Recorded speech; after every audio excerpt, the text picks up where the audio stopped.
सनातन दर्शन channel में सभी ज्योतिष प्रेमियों का हार्दिक अभिनंदन, स्वागत। ज्योतिष की श्रृंखला में आज चंद्रमा से सूर्य के अलग अलग स्थान में होने पर क्या फल होता है उसके बारे में कहने का प्रयास करते हैं। देखिए, यहाँ पर हमने वृषभ लग्न रख दिया है, 2 का अंक रखा है। ये इसलिए रखा है कि 2 के आधार पर हम अध्ययन कर सकें। यहाँ 1 भी रख सकते हैं, 3 भी रख सकते हैं। मुख्य उद्देश्य यहाँ चंद्रमा का है। यहाँ पर ये कहिए कि वृषभ लग्न है और चंद्रमा से सूर्य के अलग अलग स्थिति के बारे में हम चर्चा करते हैं। पहले यहाँ पर पहली स्थिति होगी चंद्रमा के साथ अगर सूर्य हो, जैसे यहाँ पर लिखा है पहले भाव में कहें वृष का चंद्रमा है, यहाँ पर चंद्रमा के साथ सूर्य भी है। यदि चंद्रमा के साथ सूर्य हो तो मनुष्य भ्रमण का शौकीन होता है। वह दूर देशों की यात्रा करता है, यहाँ तक कि विदेश यात्रा भी हो सकती है। संसार के सुखों का उपभोग करने की उसमें लालसा होती है और उपभोग करता भी है, लेकिन वह थोड़ा सा अपने अंदर से अनिश्चितता की स्थिति में रहता है। थोड़ा सा कलह करने का स्वभाव भी हो सकता है चंद्रमा के साथ अगर सूर्य हो। अब देखते हैं, चंद्रमा के साथ से दूसरे भाव में सूर्य हो तो उसके बहुत सारे सेवक होते हैं।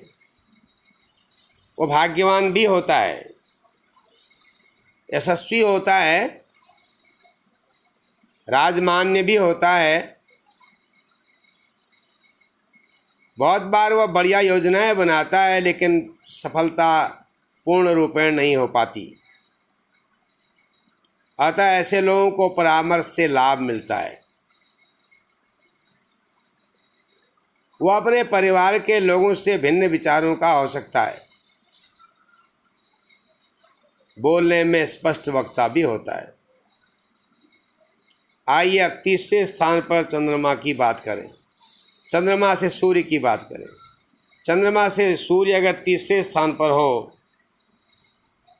तो मनुष्य व्यापारी होता है। उसके विचार अच्छे होते हैं। वह यात्रा करने का शौकीन होता है, विशेष तौर से तीर्थ यात्रा का शौकीन होता है। यशस्वी होता है। उसके साथ राजा की तरह वैभव भी होता है। यहाँ पर अगर सूर्य हो चंद्रमा से तीसरे स्थान पर। चंद्रमा से सूर्य अगर चौथे भाव में आ जावे तो मनुष्य मात्र भक्त होता है। माँ के लिए कष्टकारक भी होता है। उससे अपने घर में चैन कम रहता है। उसके पास संपत्ति होती है, लेकिन संपत्ति का वह स्वयं पूरा लाभ नहीं ले पाता। चंद्रमा से 5वें स्थान पर देखिए, यहाँ पहला स्थान है, दूसरा, तीसरा, चौथा, 5वां।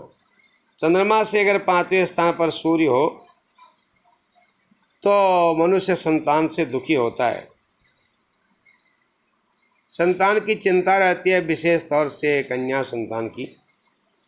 कन्याओं से दुखी होता है। उसके पुत्र संतान भी होती है। वह अपनी बातों को बताना पसंद नहीं करता। चंद्रमा से अगर सूर्य 6ठे भाव में हो तो मनुष्य शत्रुओं में विजय प्राप्त करता है, वीर होता है और समाज में न्याय की प्रवृत्ति वाला होता है। दूसरे की रक्षा करने की उसकी इच्छा होती है। चंद्रमा से सप्तम स्थान में अगर सूर्य हो तो मनुष्य सुखी होता है, सुशील भी होता है, राजमान्य भी होता है, लेकिन उसके पत्नी के स्वास्थ्य में उतार चढ़ाव हो सकता है।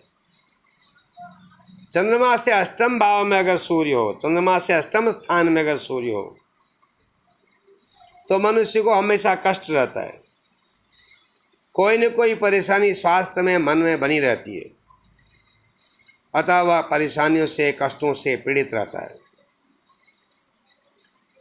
अगर नवम भाव में चंद्रमा से सूर्य हो या चंद्रमा से नवें स्थान पर सूर्य हो तो मनुष्य धर्मात्मा होता है और वह सच कहना चाहता है।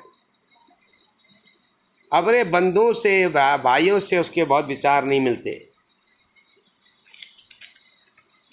चंद्रमा से दशम में अगर सूर्य हो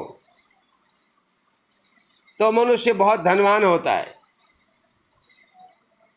इसके अनेकों धनवान लोग सहयोगी होते हैं, प्रभावशाली भी होता है।